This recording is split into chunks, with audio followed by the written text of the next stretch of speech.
नमस्कार, मैं हूं पवन त्यागी।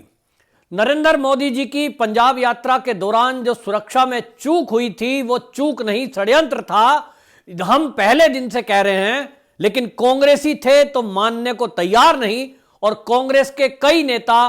पंजाब के सीएम चरणजीत सिंह चन्नी, नवजोत सिंह सिद्धू जैसे लोग मजाक उड़ा रहे थे मोदी जी का और ये कह रहे थे हुआ तो कुछ है ही नहीं, हल्ला वैसे ही मचाए जा रहे हैं। हरीश रावत जो कि कांग्रेस के सीनियर लीडर है उत्तराखंड के, उन्होंने तो इतना तक कह दिया कि 1 घंटा रुक जाते तो क्या बम फट जाता। लेकिन अब बम फटा है उस खुलासे से।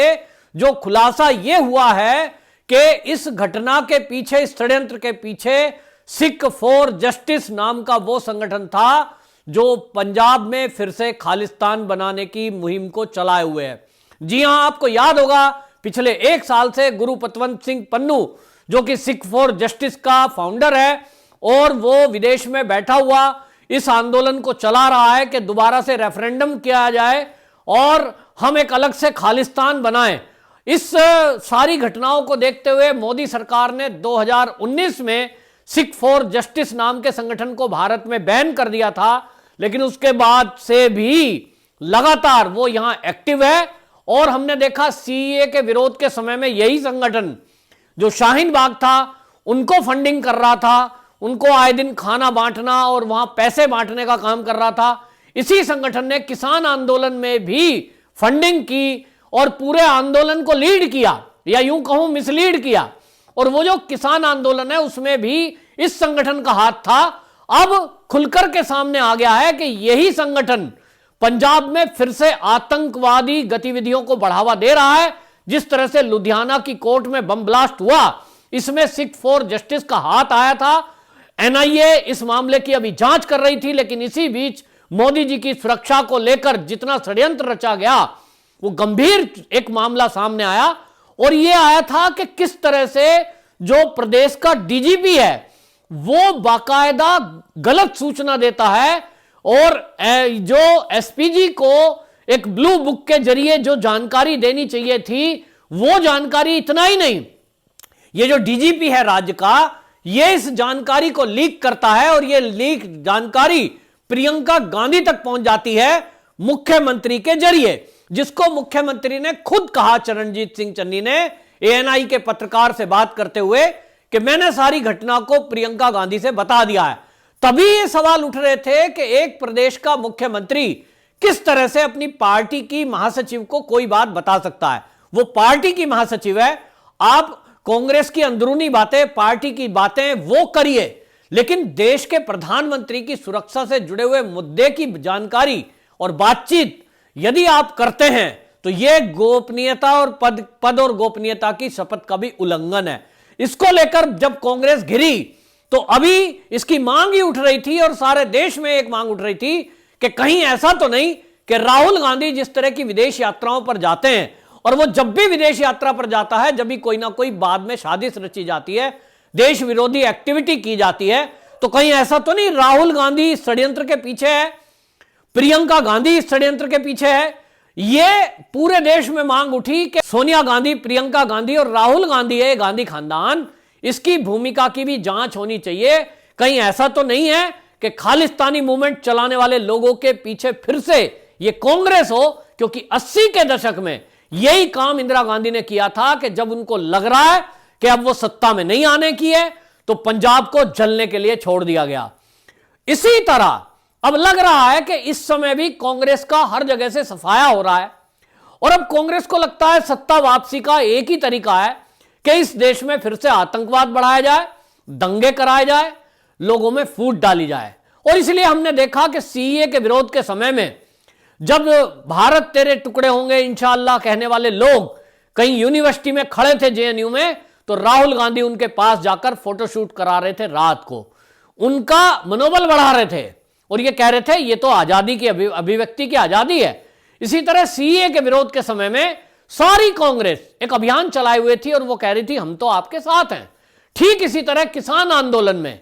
फिर से एक बार ये पूरी कांग्रेस पूरी ताकत के साथ इस आंदोलन को हवा दे रही थी। उत्तर प्रदेश के कुछ लीडरों को खड़ा किया गया यूपी में बवाल करने के लिए, जिसमें लखीमपुर खीरी का बवाल अभी तक ये कांग्रेसियों की सह पर चलता रहा और ये मांग करते रहे गृह राज्य मंत्री इस्तीफा दें, जबकि उनका बेटा जो कि बकौल उनके वकील वो कह रहे हैं कि वो अपनी आत्मरक्षा में वो यहां से भागा या उसने फायरिंग की, लेकिन उसके बावजूद भी वो जेल के अंदर बंद है, जो कि भारत के इतिहास में पहली बार है कि गृह राज्य मंत्री का बेटा शक के बिना पर जेल की सलाखों के पीछे हो।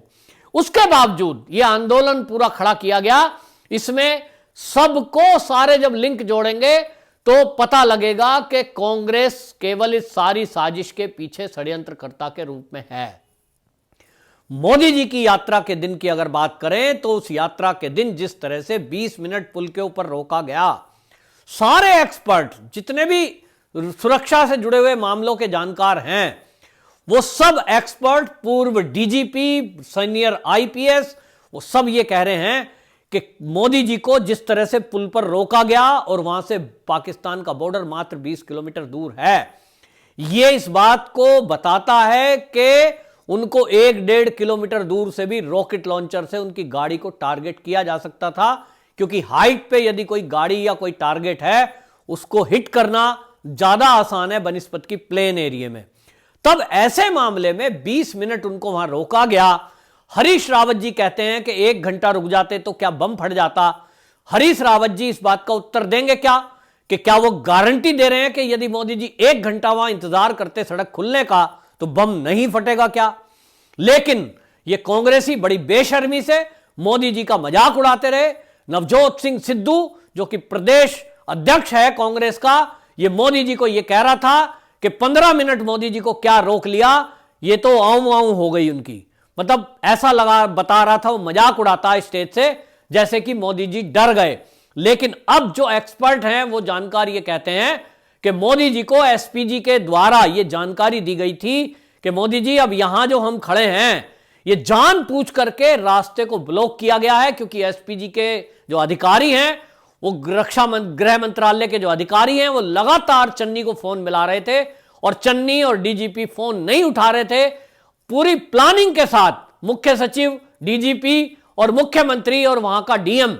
मोदी जी के काफिले के साथ नहीं था। ये जता रहा था कि वो जानबूझ के चाह रहे हैं कि मोदी जी पुल के ऊपर रुके रहें और अभी और रुके रहें और उनको लगे कि रास्ता खुलेगा।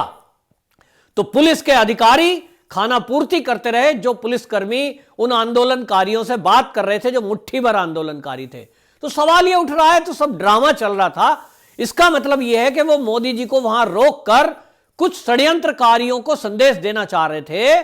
कोई टारगेट सेट कर रहे होंगे कहीं इधर उधर। अब ये जब चीजें सामने आ गई कि सिख फॉर जस्टिस ने यह जिम्मेदारी ले ली है कि यह सारा कारनामा हमने किया, यह षड्यंत्र हमने किया, मोदी जी के काफिले को हमने रोका, इसका मतलब तो तय हो गया कि ये जो मोदी जी के रास्ते में पुल के एक छोर पर किसान बैठे थे, भारतीय किसान यूनियन क्रांतिकारी, ये क्रांतिकारी किसान यूनियन के लोग नहीं थे, ये सिख फॉर जस्टिस के लोग थे, जो भारत में प्रतिबंधित संगठन है, आतंकी संगठन घोषित हो चुका है। अब यह सवाल है कि आप देखिए कि कांग्रेस ने उन आंदोलनकारी के रूप में जो सड़क घेर कर बैठे थे और मोदी जी की हत्या का प्रयास कर रहे थे, उनके ऊपर 200 रुपए की धारा यानी सड़क रोकने की धारा लगाकर और उनको 183A कौन सी धारा होती है उसमें उनको 200 रुपए पेनल्टी देने के बाद जमानत दे दी। एक केस में 2 बार सजा नहीं होती, ये कांग्रेसी जानते थे और इसलिए रफा दफा मामले को करने के लिए उन सब आंदोलनकारियों को जो षड्यंत्र में सिख फॉर जस्टिस के साथ शामिल थे, 200 रुपए उनको जमानत करके थाने से ही उनको जमानत दे दी। यह है कांग्रेस की मिलीभगत, यह है कांग्रेस का सिख फॉर जस्टिस के साथ गठबंधन। कांग्रेस पंजाब में जीत नहीं रही है और इसीलिए अब आतंकी संगठनों से संगठन कर रही है। वो जो गठबंधन है ना, बीजेपी ने कैप्टन अमरिंदर सिंह से गठबंधन किया है, अकाली दल ने किसी और से गठबंधन किया है, लेकिन पंजाब चुनाव जीतने के लिए यह कांग्रेस ने सिख फॉर जस्टिस से गठबंधन किया है। और सिख फॉर जस्टिस खालिस्तानी आंदोलन चलाने वाली, बम ब्लास्ट करने वाली, देश विरोधी एक्टिविटी करने वाली संगठन संस्था है। तो इसका मतलब सीधा सीधा यह हुआ कि कहीं ना कहीं गांधी खानदान के इशारे पर ये सारा षड्यंत्र रचा गया और इस षड्यंत्र के पीछे गांधी खानदान था, जैसा कि चरणजीत सिंह चन्नी के बयान से भी साबित हुआ है कि वो सारी अपडेट प्रियंका गांधी वाड्रा को दे रहे थे जो दिल्ली में बैठी थी। इसका मतलब राहुल गांधी बहाना बनाकर विदेश गया है, वो वहां से जो विदेशी संगठन है उनसे वो संपर्क में है, क्योंकि यहां से बैठ के अगर फोन या वायरलेस पे बात होती है संभव नहीं है। आजकल गवर्नमेंट ट्रेस करती है और वो पहले ही कह चुके कि पेगासस के जरिए हमारी तो जासूसी हो रही है। तो राहुल गांधी को लगा होगा कि यहां दिल्ली में बैठकर गुरु पतवंत सिंह पन्नू या और किसी संगठन चलाने वालों से बात करना खतरे से खाली नहीं होगा। मोदी सरकार, अजीत डोभाल उसको ट्रेस कर लेंगे और इसलिए नानी के घर जाने का बहाना करके वो विदेश जाकर यही एक्टिविटी करने में लगे हुए हैं। ऐसी शंका अब देश की इंटेलिजेंस जो एजेंसियां हैं उनको लगने लगी है। और आपको बताएं, ये इसी मुद्दे पर, इसी पहलू पर एनआईए काम कर रही है कि कहीं राहुल गांधी तो इसका सूत्रधार नहीं है। दूसरा, यहां जो नेता बैठे थे पंजाब के अंदर, उनको निर्देशित करने का काम प्रियंका गांधी वाड्रा के थ्रू हो रहा था। लोग सोचेंगे प्रियंका गांधी वाड्रा से मुख्यमंत्री की एक जनरल बातचीत हो रही है, लेकिन शायद वो पूरी ब्रीफिंग कर रहे थे कि हमने क्या क्या कर दिया है मोदी के रास्ते में, क्या क्या हमने कांटे बिछा दिए हैं। तीसरी यहां एक और गौर करने वाली बात है कि जिस तरह से डीजीपी का रोल सामने आया कि डीजीपी ने एक षड्यंत्र के तहत यह सारा कुछ किया और एनएस जो एसपीजी थी उसको क्लियरेंस झूठी दी, जबकि रास्ता क्लियर नहीं था। कैप्टन अमरिंदर सिंह कह चुके हैं कि रैली स्थल तक पहुंचने के लिए हमने भी वही मार्ग चुना था, लेकिन हम उस रास्ते पर नहीं गए जहां आंदोलनकारी बैठे थे। तब राज्य के डीजीपी चट्टोपाध्याय ने उस रास्ते पर मोदी के काफिले को क्यों डाला जिस रास्ते पर आंदोलनकारी बैठे थे। इसका मतलब यह होता है कि राज्य का डीजीपी चट्टोपाध्याय भी सिख फॉर जस्टिस के लोगों के इशारे पर काम कर रहा था, यानी कांग्रेस, नवजोत सिंह सिद्धू और सिद्धू का जो खासम खास, जिसके लिए सिद्धू ने लड़ाई लड़ी चन्नी से और डीजीपी चट्टोपाध्याय को डीजीपी पंजाब बनवाया,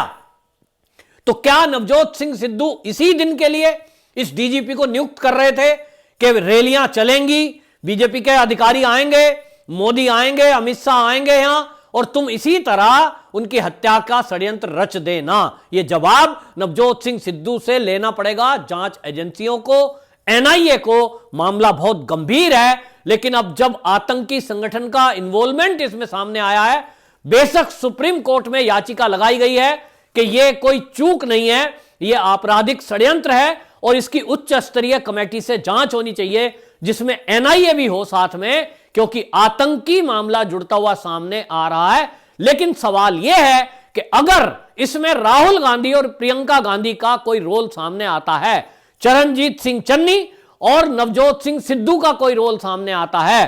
तो क्या इनको भी जेल होगी? सारे देशवासी ये कह रहे हैं कि अक्सर देखने में यह आता है कि आप अफसरशाही को तो जेल में डाल देते हैं, उनके खिलाफ कार्रवाई हो जाएगी, डीजीपी का ट्रांसफर हो गया है, कल को हो सकता है वो सस्पेंड हो जाए और जेल भी जाए, क्योंकि उनकी सीधी सीधी जिम्मेदारी है। लेकिन उसके पीछे जो काम कराने वाले नेता हैं, राहुल गांधी, प्रियंका गांधी, नवजोत सिंह सिद्धू, चरणजीत सिंह चन्नी, क्या ये भी इसके पीछे अगर कह रहा हूं अगर हुए तो क्या ये भी जेल जाएंगे? पूरा देश ये जानना चाहता है। लेकिन इतना तय है कि कांग्रेसी लीडरों की मुसीबतें बढ़ने वाली हैं, क्योंकि अब इस मामले में सुप्रीम कोर्ट इन्वॉल्व है, हाई लेवल की कमेटी बनी हुई है और सारे एंगल तार साफ साफ जुड़ते हुए दिखाई दे रहे हैं। मोदी जी की हत्या की साजिश की गई थी, यह सारा एक एक सबूत चीख चीख कर कह रहा है।